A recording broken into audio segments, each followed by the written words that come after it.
Good morning बच्चों, कैसे हैं आप लोग। आई होप आप लोग बहुत अच्छे हैं और बोर्ड एग्ज़ाम की बहुत अच्छे से तैयारी कर रहे हैं। देखिए कुछ ही दिनों में आपका बोर्ड एग्ज़ाम है और मैं आपके लिए एक स्टोरी राइटिंग का क्वेश्चन लेके आई हूँ जो आपके लिए 4 नंबर का है। पहले मैं आपको उसकी जो आउटलाइन है वो आपको रीड करके बताऊँगी, उसके बाद पूरी स्टोरी। लेकिन उससे पहले कुछ चीज़ें हैं, जैसे स्टोरी की आउटलाइन जो होती है उसमें आपको जो बीच बीच में गैप दिया हुआ है उसमें नहीं भरना होता है। आउटलाइन प्रेजेंट टेंस में होती है और कहानी जो पूरी स्टोरी है वो पास्ट टेंस में लिखी जाती है, ठीक है।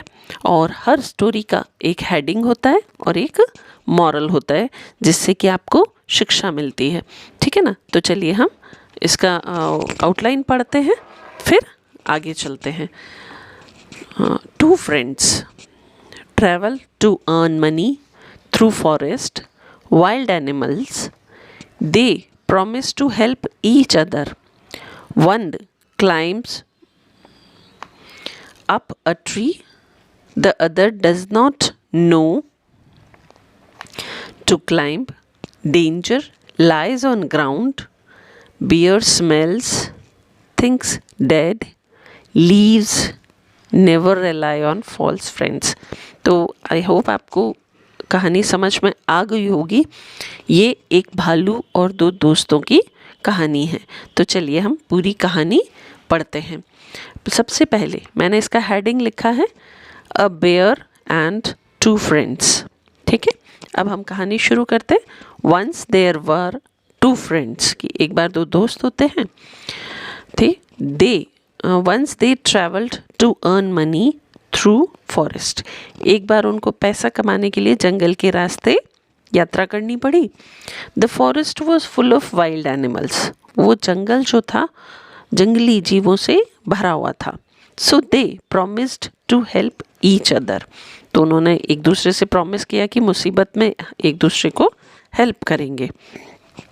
On the way they saw a bear coming towards them.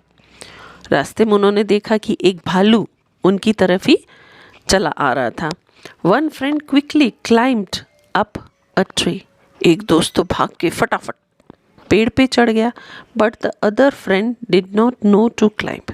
लेकिन दूसरे दोस्त को तो पेड़ पे चढ़ना ही नहीं आता था। So he found his life in danger. अब उसको लगा मेरी ज़िंदगी तो खतरे में है। He thought of a plan. उसने एक योजना सोची, कुछ प्लान सोचा। He quickly lay down on the ground. और वो जल्दी से ज़मीन पर लेट गया।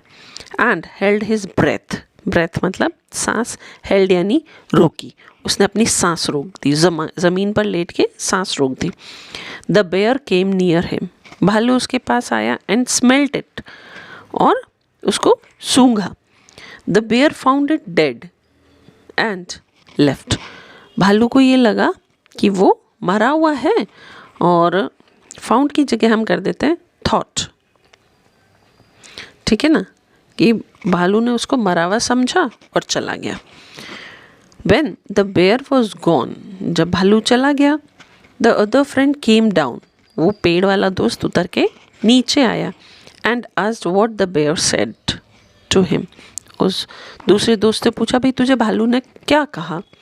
द फ्रेंड टोल्ड दैट, तो उस दोस्त ने बताया, द बेयर सेड, कि भालू ने कहा, that never rely on false friends, कि झूठे दोस्तों पे कभी भरोसा मत करो। एंड दे वेंट, और वो अपने अपने रास्ते चले गए, ठीक है।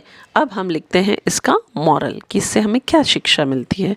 अ friend in need is a friend Indeed. मुसीबत के समय जो काम आए वही सच्चा दोस्त होता है। तो आई होप आपको ये कहानी समझ में आई होगी। मैं आगे फिर एक अच्छे से वीडियो के साथ आपसे मिलूंगी। Till then stay tuned with me. खूब अच्छे से पढ़ाई कीजिए और तैयारी कीजिए। Thank you.